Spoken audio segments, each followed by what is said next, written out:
In the meantime, part of what is being talked about to stimulate the economy is this massive package totaling more than $2.2 trillion, a big bulk of which goes to helping small businesses, better than $360 billion. They would parcel out money and aid to businesses that would start out as loans, grants, if those businesses end up keeping the people that they're looking to help. It's still early in the process, but we're told about $100 billion of that dough has already been distributed. Tom Wheelwright is a CPA, a Wealthability CEO, joins us via Skype. Tom, how difficult is it for small businesses or those who need the help to get the help, to get in touch with the SBA or their banks or both to get this process going? Well, the challenge actually, Neil, is that those people who don't have an existing relationship with a banker are really struggling. Or if you don't have both a loan with a bank and a deposit with a bank, you're really struggling. So pretty much it's who you know.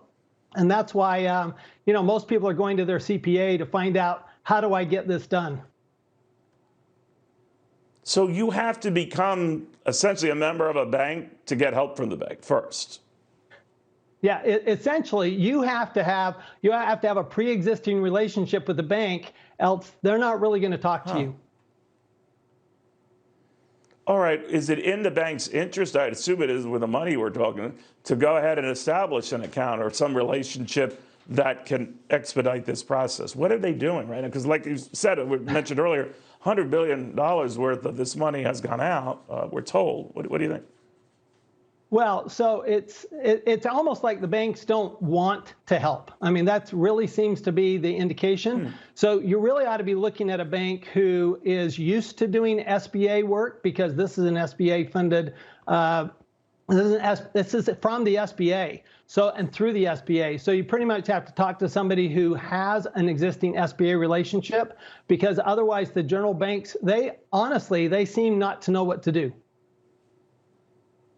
So what about small and medium-sized banks, not the Bank of Americas or the Citigroup? I mean, what role do they play?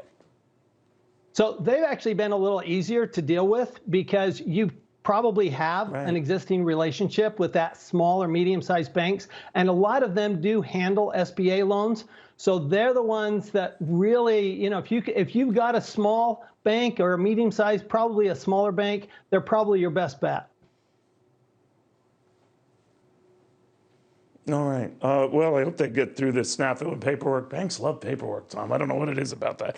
Tom Wheelwright, thank you very, very much.